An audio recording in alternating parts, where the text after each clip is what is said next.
E se a gente ia começar trazendo boa notícia para você nesse último editorial do dia? Você ia gostar, não ia?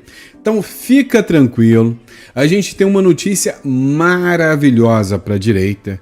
Se um Trump incomoda muita gente, talvez 2 Trump, 3 Trump, 4 Trump incomoda muito mais. Pois é, talvez você não entendeu o que eu quis dizer, mas é que hoje os Estados Unidos é a maior potência econômica do mundo, isso aí ninguém questiona. Mas a gente tem, assim, de longa data, uma Europa esquerdinha, não é?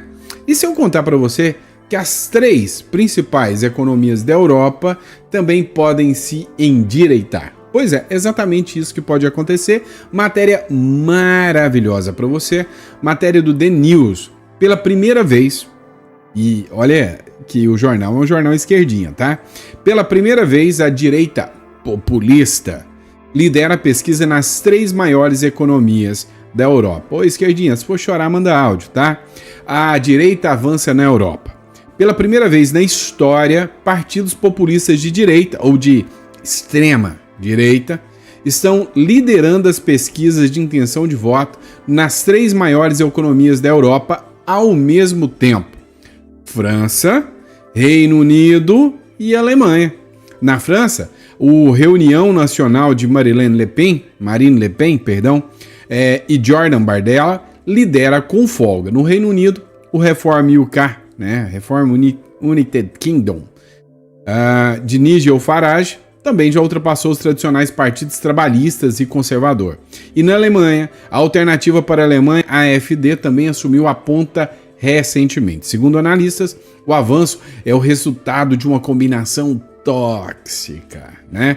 Anos de alta imigração, somados a uma economia estagnada e inflação que deixam muitos eleitores se sentindo mais pobres e ignorados pelas elites tradicionais. Então, resumindo, pode chorar a turminha da esquerda, porque lá na Europa, as 3 maiores nações vão entrar com gente que já está por aqui desse discurso de esquerda. Ou seja, a esquerda está enfraquecendo. Aqui na nossa região tinha aquela chamada onda rosa, onde a esquerda estava assumindo tudo, no Chile, com o Boric, ou seja, um monte de gente tomando conta aí pela esquerda, mas o que aconteceu foi que a direita veio minando também, e hoje a gente tem uma surpresa maravilhosa chamada Javier Milei na Argentina, que tirou muito tempo daquela esquerdalha lá. A gente teve também, agora, eleição na Bolívia, que vai ter um segundo turno com 2 candidatos de direita para mostrar o ranço da população em relação à esquerda. Ou seja, maravilhosamente falando, a gente pode garantir para você que a quimioterapia está dando certo. Mas você está achando que essa é a única notícia impactante que eu vou trazer para vocês hoje? Ah, mas se enganou bonito demais, porque hoje vai ter muita notícia impactante. Então, vamos lá, antes de mais nada, inscreva-se no canal. Se você busca um canal que traz informação com relevância, sempre citando a fonte, a gente não gosta desse papinho de fake news não, tá? A gente gosta de matéria com relevância, ou seja, a gente está aqui para entender de uma vez por todas o que está rolando na política e trazer um pouquinho de esperança para o seu coraçãozinho de que a quimioterapia está resolvendo, tá bom? Então, antes de mais nada, inscreva-se no canal se você quer sempre se manter bem atualizado e não quer perder informações. E outra coisa, não quer ter risco aí de sair passando aí informações equivocadas. Aqui a informação é séria e você sabe disso, tá bom? Mas dito isso, bora pra cima, bora de matéria que eu tenho muita informação importante. Vem cá, você viu, não sei se você viu, se não viu, é porque estava esperando para ver no nosso canal, que o Trump não tá de brincadeira. O Trump resolveu chutar o balde, atacar um barco venezuelano. Você acha que é mentira? Dá uma olhada nessa matéria aqui do The São Paulo News.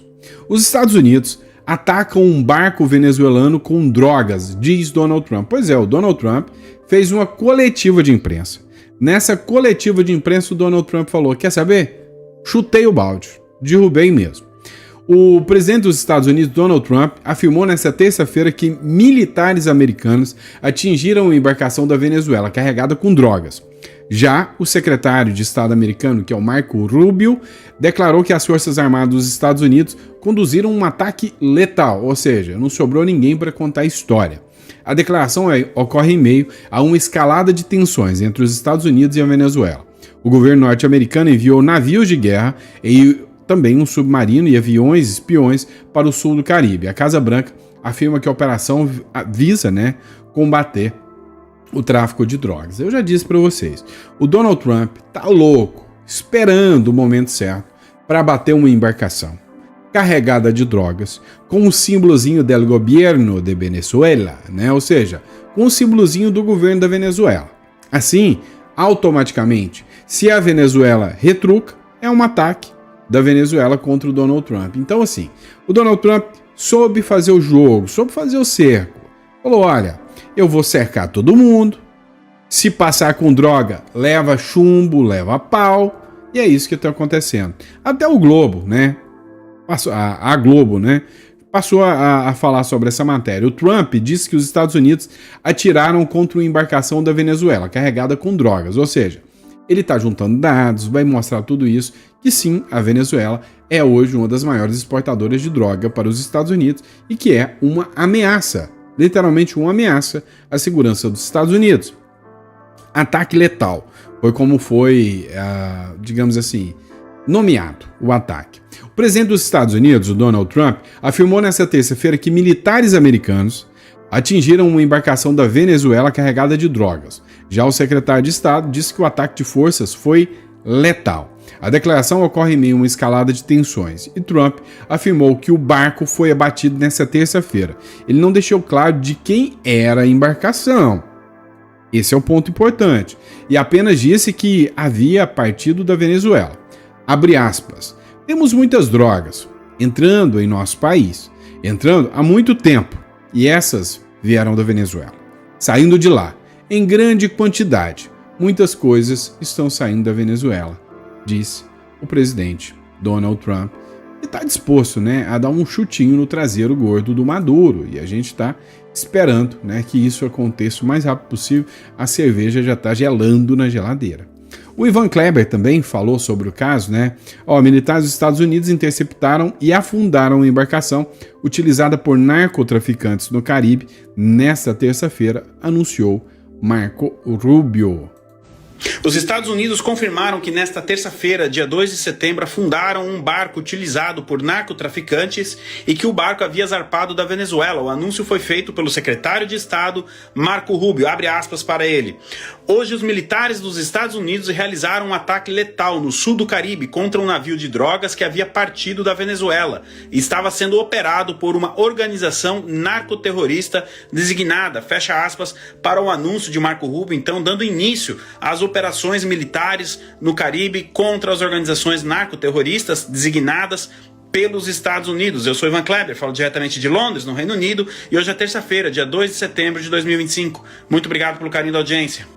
Então, o que é importante? É o que o Ivan Kleber disse aqui, Marca, a partir de agora, a escalada militar, ou seja, começou efetivamente a operação militar. Até então, o que tinha acontecido, junto com o Equador, por exemplo, foram apreensões de drogas de navios oriundos da Venezuela, mas com ações colaterais, ou seja, com ações, com colaborações, bilaterais, como por exemplo, o governo da Colômbia, do Equador. Agora não, agora foi uma ação militar coordenada do próprio governo americano. O Emmanuel Rincon escreveu aqui, o presidente Trump, rodeado no seu gabinete de toda a imprensa, anunciou em roda de imprensa que acabaram de disparar contra uma tripulação que vinha da Venezuela com droga aos Estados Unidos. E acabou de ocorrer agora, há momentos, E aí o Donald Trump acabou por dar esta declaração, no Salão Oval da Casa Branca, falando sobre essa operação militar que não deixou sobreviventes, um monte de CPF cancelado. E aí, dito isso, uma vez que ele já mirou o amigo, o bigodudo, agora ele mira o Brasil também. Pois é, na próxima matéria a gente vai trazer um trecho aqui que fala que o Donald Trump prepara medidas contra o Brasil, inclusive o Banco do Brasil, por ter fornecido cartões ao Alexandre de Moraes. Então, já deu pra gente entender aqui na América do Sul, através da nossa novela preferida de assistir, que Maduro é um dos inimigos maiores dos Estados Unidos, junto com alguém que você sabe quem, né? Um juiz aí. Vamos falar no próximo bloco agora. É o seguinte, tá? Teve um banco europeu que resolveu desafiar a lei Magnitsky. Tomou 8 bilhões de dólares na lata. E se continuar dando bobeira, o Banco do Brasil vai tomar igual esse banco europeu. Dá uma olhada nesse trecho aqui. Mas o Lorival traz uma apuração importante. O governo Donald Trump estaria preparando novas medidas contra o Brasil. Que informação é essa, Lorival? Em Washington, a sensação de fontes minhas era de que é iminente a adoção de sanções contra o Banco do Brasil. É claro que o Trump pode mudar de ideia, a coisa é concentrada muito nas mãos dele. Naturalmente, seria uma decisão do Tesouro americano. No passado, outros bancos foram multados, né, pelos Estados Unidos por violar regras relacionadas com países sancionados. Então, o BNP Paribas francês teve a maior multa, que foi de 9 bilhões de dólares, e outros bancos também sofreram esse tipo de multa. Além disso, já está sendo preparada uma tarifa, igual a que nós estávamos falando que foi aplicada contra a Índia, seria aplicada também contra o Brasil, que importou 12 bilhões e meio de dólares da Rússia no ano passado. Lembrando que no caso da Índia foi uma tarifa de 25% mais 25%. Isso estaria dentro de um horizonte, segundo as minhas fontes, hoje à tarde, sempre acentuando que isso é a apuração de hoje à tarde, as coisas podem mudar, mas dentro de uma semana a uma semana e meia, até 10 dias, seria aplicada essa nova tarifa contra o Brasil por causa de importação da Rússia. E além disso, começam na quarta e vão até quinta-feira as negociações, a audiência no USTR, o Escritório do Representante de Comércio, e já há uma forte coordenação entre os setores e as empresas dos Estados Unidos,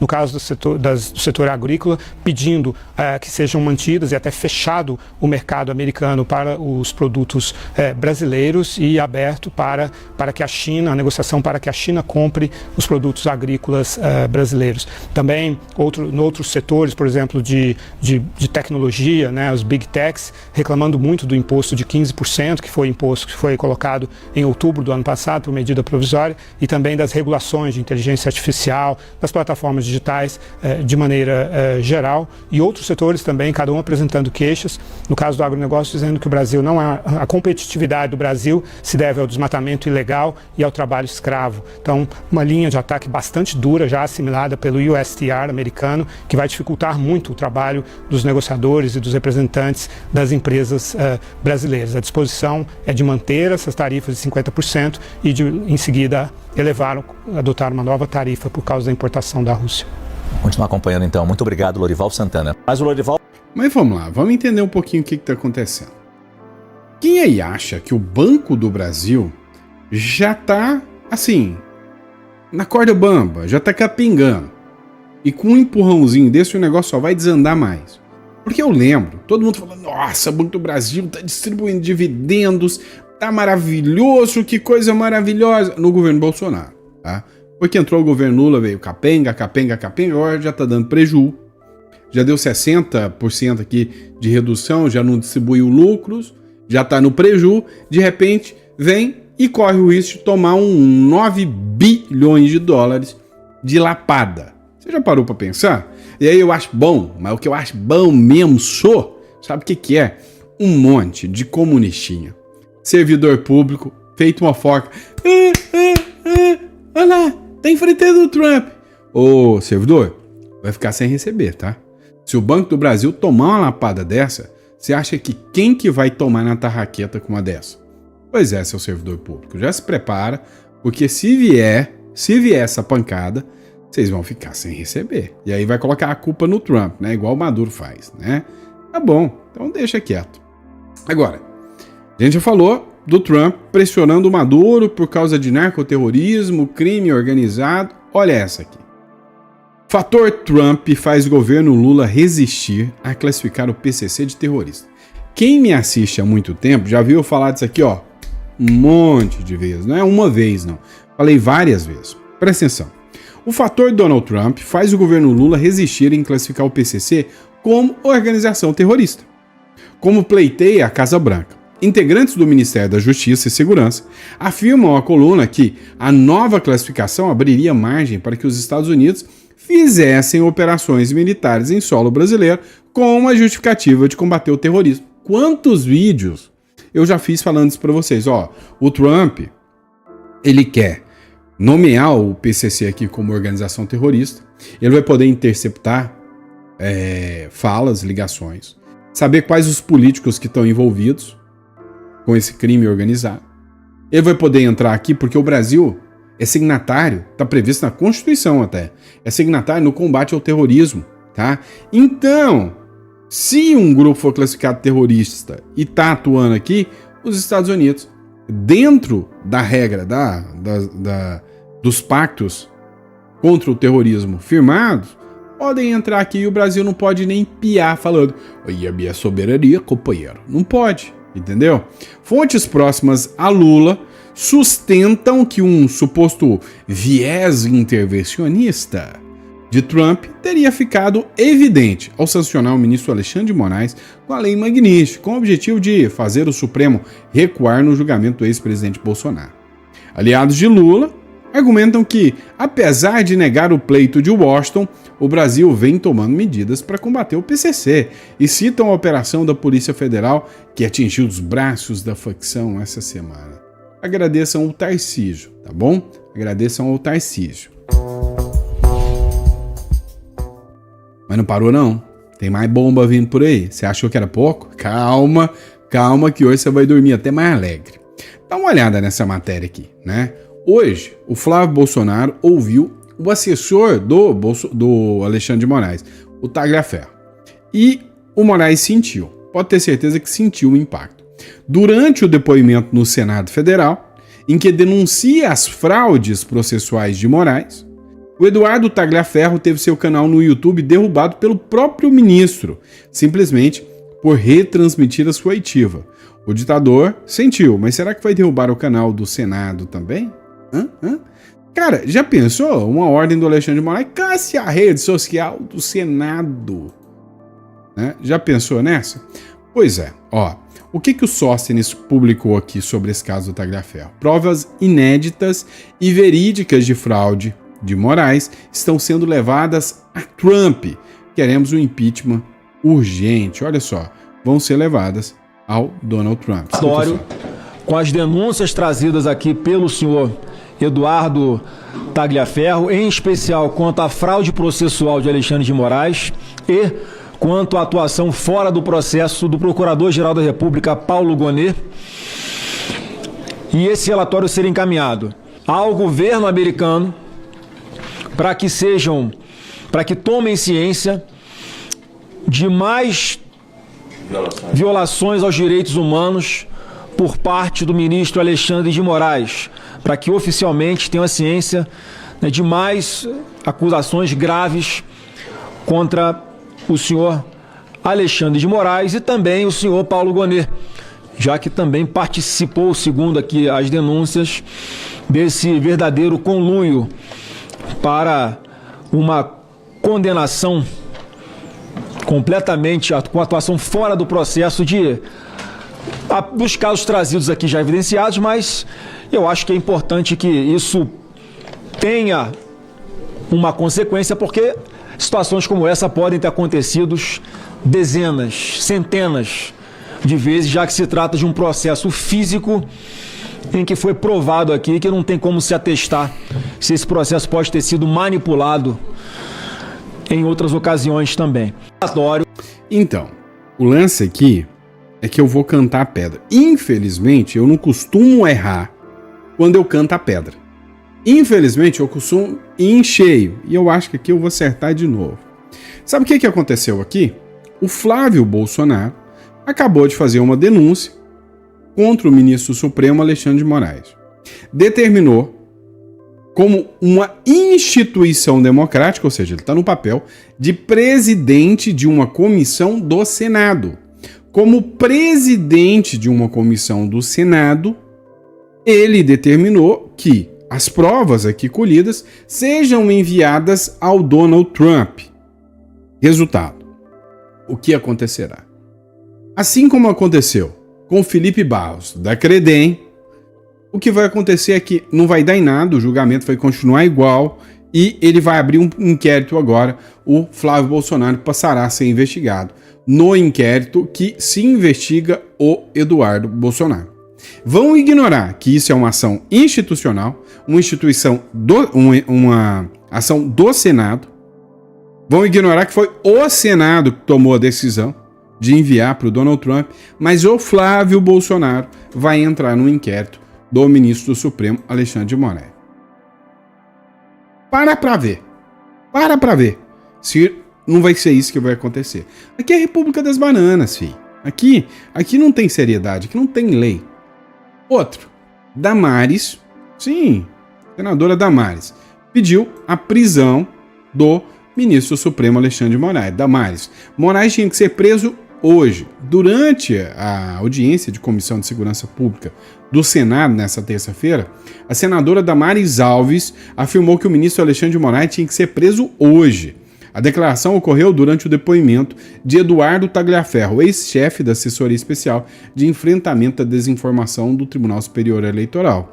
O Tagliaferro acusou Moraes de suposta fraude processual em decisão que autorizou em agosto de 2022 busca e apreensão contra empresários e apoiadores do ex-presidente Bolsonaro.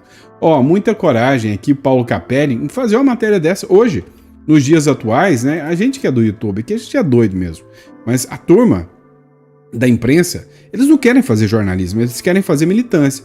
E muito me admira quando um jornalista como Paulo Capelli vem e faz uma matéria falando o que realmente aconteceu. Foi isso, o Eduardo Tagliaferro, ex-assessor do Moraes, acusou o Moraes de fraude processual, o que dá cadeia. E a Damares pediu cadeia para o Alexandre de Moraes. É isso que aconteceu. E o Capelli anunciou isso. Né? Vamos lá, outra matéria. Moraes está desafiando Trump, testando a paciência dos colegas no STF, diz Reuters. A Reuters é uma agência até esquerdinha, tá? Meio left people. É aquela que tirou a fotinha do cara chutando a porta lá dentro do Palácio do Planalto e o repórter já estava lá. Lembra disso? A agência de notícias Reuters publicou nesta segunda-feira uma reportagem sobre o julgamento do ex-presidente Jair Bolsonaro, que começou nesta terça-feira, onde afirmou que o relator do processo, ministro Alexandre de Moraes, do Supremo Tribunal Federal, está desafiando o presidente dos Estados Unidos, Donald Trump, e testando a paciência de seus colegas na mais alta corte do Brasil. É a Reuters falando. Ninguém aguenta mais o Alexandre de Moraes, está testando a paciência dos demais ministros. É a Reuters. Isso, se eles estão falando, provavelmente algum outro ministro relatou isso para eles. O Supremo Tribunal Federal do Brasil entra nessa semana na fase final de deliberação no julgamento do ex-presidente Jair Bolsonaro, em um caso que provocou a ira do presidente dos Estados Unidos, Donald Trump. Ninguém sentiu tanto a força dessa fúria, ou a rejeitou com tanto desdém, quanto Alexandre de Moraes. O juiz que colocou Bolsonaro em prisão domiciliar, prendeu centenas de seus apoiadores pela invasão de prédios do governo e enfrentou o Elon Musk sobre conteúdo em redes sociais. Sua perseguição ao Bolsonaro... Não, eu vou ter que colocar na tela para vocês. Sua perseguição a Bolsonaro levou Trump a impor uma tarifa comercial de 50% ao Brasil, restrições de vistos e sanções financeiras individuais, diz o texto. O que eles falam mesmo? Qual que é a palavra? Perseguição. É a Reuters, tá? Falando sobre isso. E aí? O que tá rolando? Olha, tá rolando que até os assessores do Trump, tá todo mundo mirando o Alexandre de Moraes o tempo todo, all time, full the time, né? Notem. Em recado a Trump, Moraes diz que soberania jamais será negociada. É a matéria que mandou, né? E aí ele respondeu o seguinte, só quer mandar um recadinho aí pra você, Moraes. O Trump não vai negociar nada contigo mesmo não, porque ele não negocia com terrorista, né?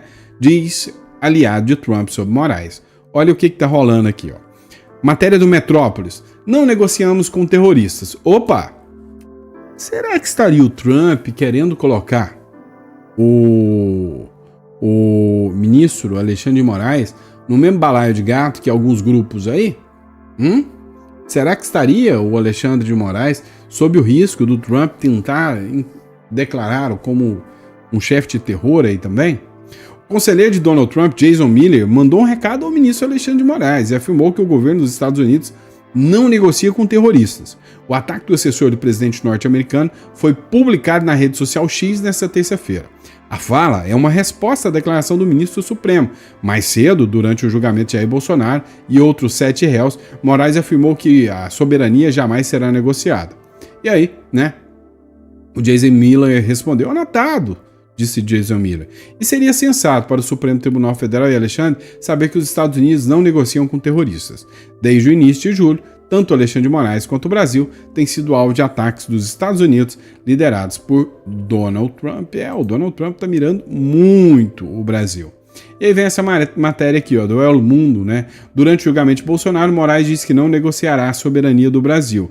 O conselheiro de Trump responde: os Estados Unidos não negociarão com terroristas, né? A matéria aqui do El Mundo, né? O conselheiro de Trump, Jason Miller, reagiu nesta terça-feira a uma declaração do ministro do Tribunal do STF, Alexandre de Moraes, durante o julgamento de Jair Bolsonaro. Moraes afirmou que a soberania jamais será negociada. Em resposta às pressões externas sobre o processo, Miller, por sua vez, escreveu no antigo Twitter: seria sábio para o STF, Alexandre de Moraes, saber que os Estados Unidos não negociam com terroristas, né? E aí tá aqui a publicação do Jason Miller como resposta ao ministro do Supremo, Alexandre de Moraes. Deu pra você ver que o jogo tá apertado, né? Os caras não estão pra brincadeira, não. Agora, a oposição tomou gosto, hein? Depois do que aconteceu hoje no Senado, a oposição tomou gosto. Matéria da G1, ó. Oposição e Câmara se reúnem durante o pontapé na Câmara, né? Durante o pontapé de julgamento no STF e decide elevar a pressão por anistia. Lideranças da oposição na Câmara dos Deputados afirmaram nesta terça-feira que vão elevar a pressão sobre as cúpulas do Congresso para levar à votação uma proposta que perdoa os condenados pelos ataques do 8 de janeiro. A mobilização é uma resposta do grupo ao início do julgamento em que o presidente Jair Bolsonaro é réu por tentativa de golpe de Estado. Então hoje eles se manifestaram, né, se mobilizaram de frente ao Congresso Nacional. Foi uma mobilização grande. E aí eles garantiram, a oposição garante maioria de 292 votos para pautar a anistia a Bolsonaro na Câmara. União Brasil e PP rompem com o governo e decidem apoiar a anistia. E sim, União Brasil, segundo a Folha de São Paulo, né, a Folha de São Paulo, União Brasil e PP decidem deixar o governo Lula e apoiar a anistia do Bolsonaro. Agora só falta o Kassab. Falta pouco. Só falta o Kassab também comprar a briga. E a gente sabe que o Kassab não está nem um pouquinho feliz com o Supremo Tribunal Federal. A cúpula da Federação União Progressista dos partidos União Brasil e PP Progressistas decidiu nesta terça-feira que todos os filiados das siglas devem deixar o governo Lula do PT, segundo relatos de 5 lideranças dos partidos. Isso significa, portanto, que deverão deixar os cargos de ministro André Fufuca do Esporte, Celso Sabino do Turismo, deputados federais licenciados pelo PP e pela União Brasil, respectivamente. Todo mundo pulando do barco, fora governo Lula, né? Então todo mundo pulando do barco. Agora, a gente precisa entender alguns pontos, né? A gente pegou a primeira matéria que a gente disse que a direita está voltando a ter uma ascensão. O Leandro Ruschel fez uma publicação aqui que eu achei interessante, né? Por que a mídia mundial e aqui do Brasil odeia tanto a direita? Por que eles odeiam tanto, né, a turma conservadora? Escuta isso aqui. Por que a mídia mundial e aqui do Brasil odeiam tanto a direita? Porque nós tivemos ao longo das últimas décadas um processo gramsciano. Para quem não sabe, Antonio Gramsci foi um filósofo comunista italiano que percebeu que a imposição do comunismo através da ponta do fuzil de revoluções violentas, como aconteceu na União Soviética, como aconteceu na China, não funcionava. Além de ser algo muito custoso, é algo que não fica de pé, porque gera um nível de tensionamento sistemático na sociedade muito alto. E isso acaba se desfazendo em algum momento. Então, o que ele defendia era uma revolução cultural, em que você muda as crenças das pessoas de baixo para cima, né? Fazendo então a infiltração em várias instituições. A igreja, as universidades, a imprensa, né? No meio artístico. E a partir disso você vai mudando as crenças na sociedade para que o socialismo seja uma coisa aceita de forma quase que automática. E é exatamente esse processo que a esquerda apresentou nas últimas várias décadas, especialmente no Brasil. Então as universidades foram aparelhadas completamente pela esquerda. Os próprios militares acreditavam que isso era positivo, naquela teoria, né, da panela de pressão do Golbery, um dos estrategistas do regime militar, que diziam que precisava haver uma válvula de escape para que essas pessoas não fossem para a luta armada. E a partir disso, com as universidades tomadas, você teve outros órgãos sendo completamente tomados, como a própria imprensa. As universidades formam jornalistas de extrema esquerda que vão apresentar a sua visão de mundo enquanto escrevem, enquanto fazem, né, aí as notícias, fazem o acompanhamento do que está acontecendo. E é exatamente por isso que eles têm um ódio, não só um ódio, né, uma posição sistemática à direita. Que eles acreditam numa democracia que representa apenas a agenda socialista. Então, quando eles falam em defesa da democracia, pense que eles estão falando em defesa do socialismo. Fora do socialismo não pode haver democracia e qualquer coisa diferente deve ser eliminada, mesmo de forma violenta. É assim que a maioria dos jornalistas pensa. E não sou eu que estou inventando. Alguns anos atrás, a Universidade de Santa Catarina fez uma pesquisa e identificou que apenas 4% dos jornalistas se identificam como direita ou como centro-direita, né? Então, essa pesquisa mostra que, de fato, a gente tem um aparelho de militância de esquerda e não mais uma imprensa, seja no Brasil, seja no mundo, com raras exceções, né, que são, muitas vezes, especialmente no Brasil, perseguidas. Perfeita análise do Leandro Rush. Agora eu te pergunto, você acha que algum veículo de comunicação... Eu não sou jornalista, tá? Assim, eu gostei do comentário aqui da Nadir. Ela falou o seguinte, eu cursei pedagogia nos anos 90, só se lia e falava em Karl Marx, Gramsci, Engels e outros. Creio que por isso muitos professores são socialistas. Agora pensa o seguinte, fiz direito. Só tem esquerdinha na minha classe de advogados.